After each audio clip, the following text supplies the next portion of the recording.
Baik teman-teman, saya sapa kita semua. Selamat pagi, shalom. Oke, gimana kabarnya pagi hari ini? Selamat Tuhan. Baik teman-teman, kita akan membuka Alkitab kita yang terambil dari kitab 1 Yohanes pasal 3 ayat 11 hingga ayat yang ke-18.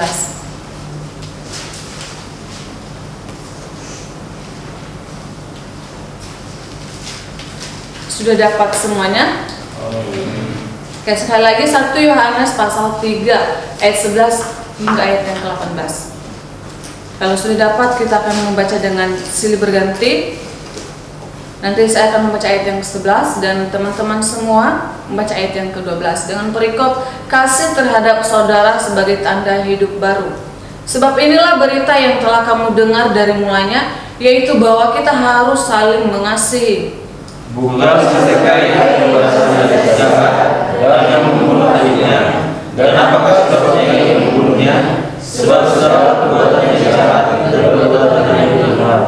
Janganlah kamu heran, saudara-saudara, apabila dunia membenci kamu. Kita tahu bahwa Tuhan sudah berpindah dari agama maut ke agama hidup, yaitu karena kita mengasihi saudara kita. Barang siapa tidak mengasihi, ia tetap dalam agama maut. Setiap orang yang membenci saudaranya adalah seorang pembunuh manusia, dan kamu tahu bahwa tidak ada seorang pembunuh yang tetap memiliki hidup yang kekal di dalam dirinya. Demikianlah kita ketahui kasih Kristus, yaitu bahwa Dia telah menyerahkan nyawanya untuk kita, jadi kita wajib menyerahkan nyawa kita untuk saudara-saudara kita. Barang siapa mempunyai harta duniawi dan melihat saudaranya menderita kekurangan, tetapi menutup pintu hatinya terhadap saudaranya itu, bagaimanakah kasih Allah dapat tetap di dalam dirinya sama-sama? Anak-anakku, marilah kita mengasihi bukan dengan perkataan atau dengan lidah, tetapi dengan perbuatan dan kebenaran. Amin. Nah, sebagai tema kita di pagi hari ini, sesuai perikop kita di pagi hari ini, kasih terhadap saudara sebagai tanda hidup baru. Nah, jadi saya akan memberikan tema yaitu hidup sebagai manusia baru.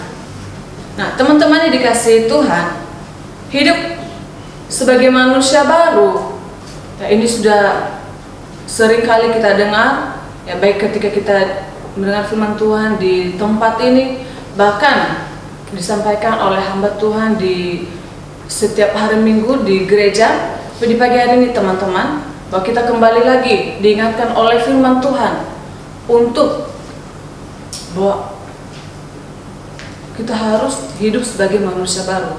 Nah teman-teman dikasih Tuhan, hidup sebagai manusia baru bukan dalam arti bahwa sesuatu hal di diri kita atau seperti penampilan atau gaya rambut kita itu harus selalu diubah-ubah. Tidak teman-teman, itu tidak berbicara suatu penampilan yang harus di dalam diri kita yang harus selalu diubah. Nah, tapi hidup sebagai manusia baru di pagi hari ini, ya, bahwa ini berbicara tentang cara hidup kita yang dimana sudah diubahkan oleh Tuhan, atau cara hidup kita yang dulunya hidup dalam duniawi, yang belum di dalam Tuhan, maka telah diubahkan oleh Tuhan. Kita hidup dalam sesuai yang dikehendaki Tuhan dalam kehidupan kita. Nah, jadi teman-teman dikasih Tuhan, di pagi hari ini bahwa kita belajar bukti bahwa tanda bahwa saya dan teman-teman telah hidup sebagai manusia baru. Yang pertama kita bisa lihat dari ayat 11 hingga ayat yang ke-16. Nah, ini berbicara tentang kasih. Nah, jadi yang pertama bahwa bukti atau tanda orang yang sudah hidup di dalam kasih Kristus atau orang yang sudah hidup dalam manusia baru, maka dia akan memiliki atau dia akan hidup dalam kasih.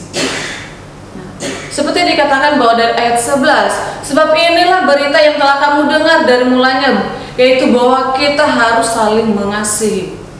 Dari ayat 11 hingga ayat yang ke-16 teman-teman di situ membahas tentang bahwa orang yang sudah hidup dalam manusia baru, salah satunya dia akan memiliki kasih.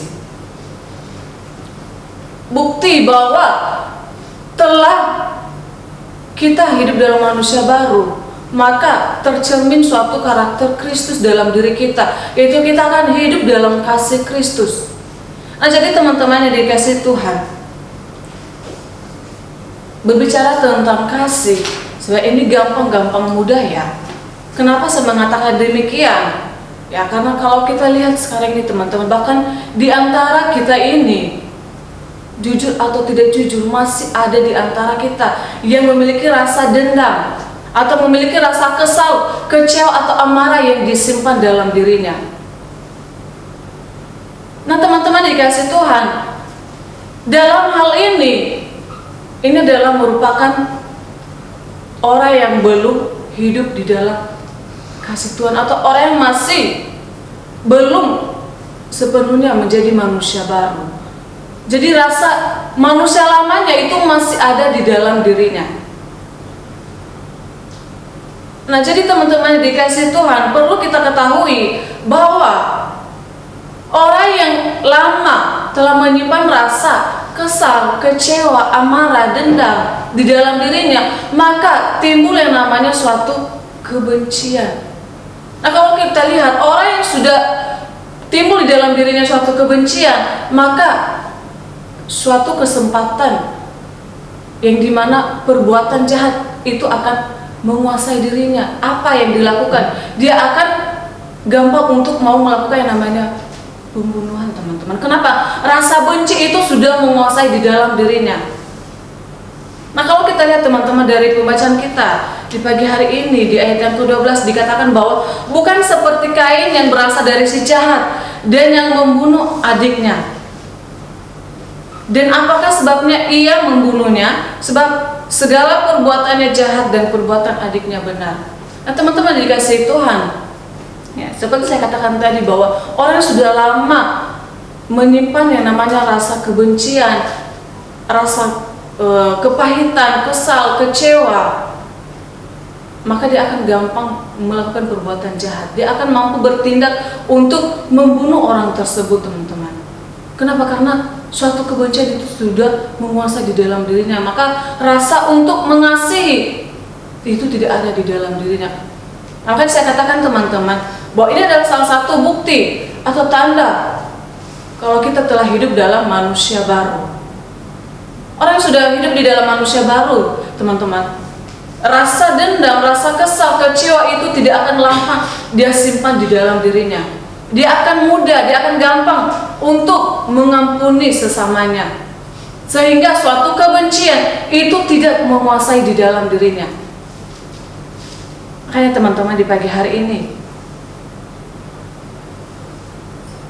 kita yang ada di tempat ini, kita yang masih menyimpan rasa kecewa, rasa kesal, baik itu terhadap saudara kita sendiri ataupun terhadap sesama kita, apalagi yang kita yang serumah di tempat ini, mari kita bereskan. Kenapa? Kalau kita masih menyimpan rasa kesal, kecewa, amarah, itu kita akan memberikan suatu kesempatan kepada si jahat, teman-teman. Itu akan menguasai diri kita untuk timbul yang namanya suatu kebencian. Dan saya katakan bahwa orang yang sudah dipenuhi namanya suatu kebencian, maka dengan cara apapun dia akan bertindak untuk melakukan yang namanya perbuatan jahat terhadap orang yang dia benci saat ini. Jadi teman-teman, bagaimana supaya kita itu tidak, suatu kebencian itu tidak menguasai di dalam diri kita? Itu kita harus mampu untuk di dalam Tuhan mengampuni.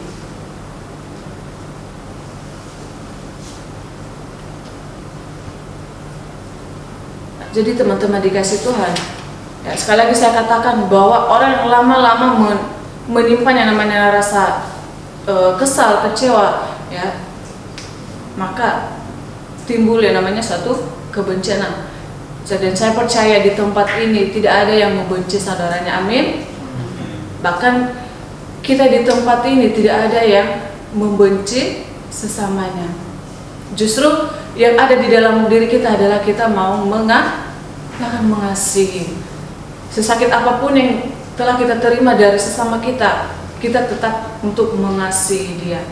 Bahkan siapapun itu yang pernah menyakiti kita, yang pernah membuat kita kesal, yang pernah membuat kita kecewa, tetapi karena kita sudah diperbarui di dalam Tuhan, maka kita mampu untuk tetap mengasihi dia. Dan saya percaya itu kita mampu praktek dalam kehidupan kita. Amin. Nah, jadi teman-teman yang dikasihi Tuhan,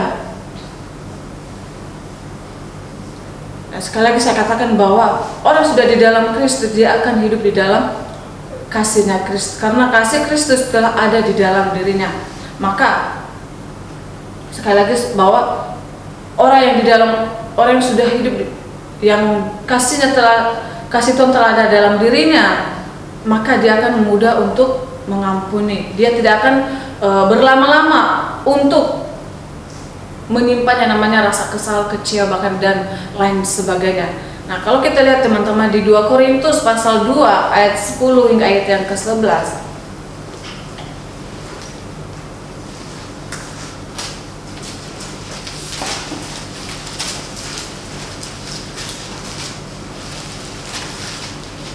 Saya akan membaca bagi kita 2 Korintus 2 ayat 10. Sebab barang siapa yang kamu ampuni kesalahannya, aku mengampuninya juga. Sebab jika aku mengampuni, seandainya ada yang harus kuampuni, maka hal itu kubuat oleh karena kamu di hadapan Kristus, supaya iblis jangan beroleh keuntungan atas kita, sebab kita tahu apa maksudnya. Nah, sekali lagi saya katakan bahwa teman-teman, kalau suatu kebencian telah menguasai dalam diri kita, maka di ayat yang ke-11 dikatakan bahwa supaya iblis jangan beroleh keuntungan atas kita, sebab kita tahu maksudnya. Nah, bagaimana supaya kita tidak memberikan suatu keuntungan atau kesempatan kepada iblis? Yaitu kita jangan untuk berlama-lama menyimpan yang namanya rasa kesal, kecewa, dan lain sebagainya. Nah, jadi teman-teman yang dikasih Tuhan, kembali ke kitab 1 Yohanes tadi ayat yang 11 hingga ayat yang ke-16. Nah, di situ dikatakan bahwa kalau kita tidak mengasihi teman-teman, atau kalau kita membenci sesama kita, di ayat yang ke-15 dikatakan setiap orang yang membenci saudaranya adalah seorang pembunuh manusia. Dan kamu tahu bahwa tidak ada seorang pembunuh yang tetap memiliki hidup yang kekal di dalam dirinya. Nah, di sini ditekankan bahwa teman-teman, di ayat yang ke-15 ini, bahwa kalau kita membenci saudara kita, maka kehidupan yang kekal tidak ada di dalam diri orang yang membenci saudaranya. Karena membenci adalah orang yang sama dengan orang yang membunuh, ya. Sama halnya bahwa kita telah membunuh sesama kita tersebut dengan kita membenci dia, dengan banyak hal yang akan kita lakukan, dengan perbuatan jahat yang akan kita lakukan. Kenapa? Karena orang kalau sudah dikuasai dengan suatu kebencian, maka sulit untuk memiliki yang namanya kasih. Nah, bagaimana supaya itu tidak terjadi dalam diri kita, teman-teman?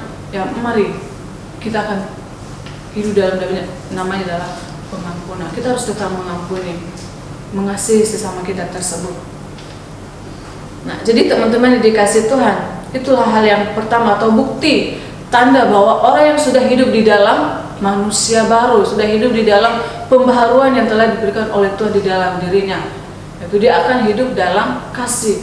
Dan yang kedua, di ayat yang ke-17 hingga ayat yang ke-18 dikatakan bahwa barang siapa mempunyai harta duniawi dan melihat saudaranya menderita kekurangan, tetapi menutup pintu hatinya terhadap saudaranya itu, nah, bagaimanakah kasih Allah dapat tetap di dalam dirinya?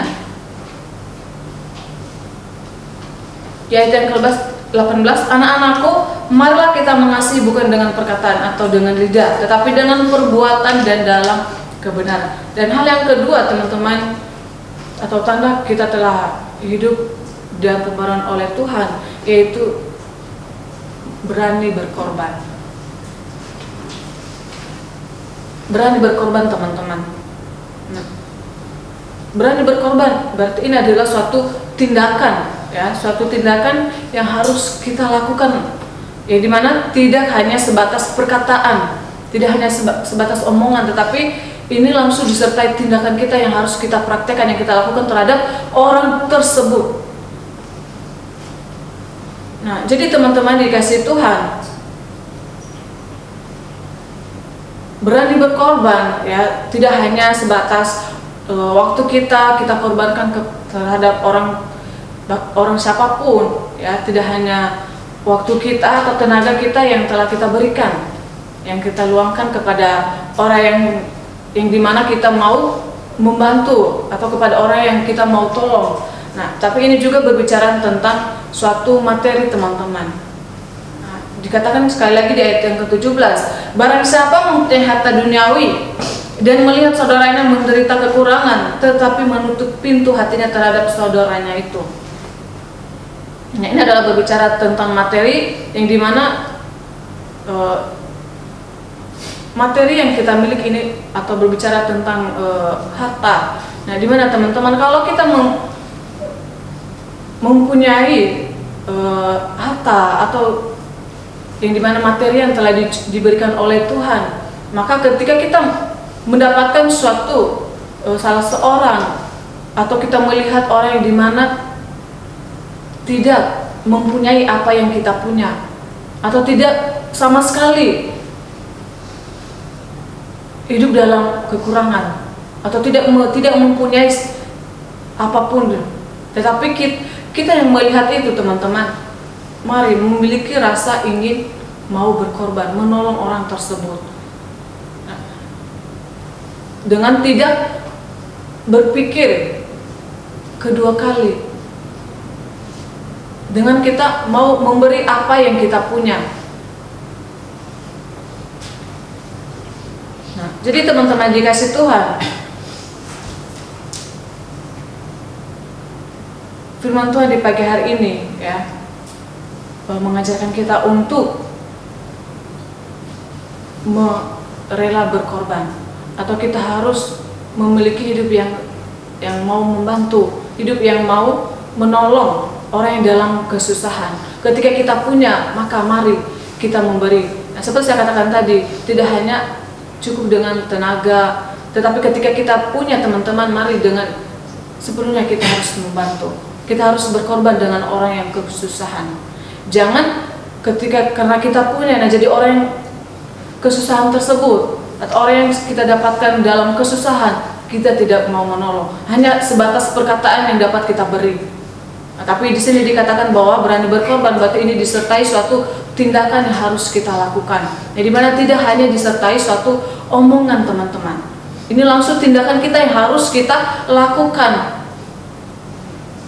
Nah, jadi teman-teman, saya percaya bahwa kita di tempat ini, nah, bahwa kita orang yang sudah hidup dalam pembaruan oleh Tuhan, maka hal untuk saling mengasihi, hidup dalam kasih, bahkan hal untuk rela berkorban, itu kita mampu praktekkan dalam diri kita. Amin.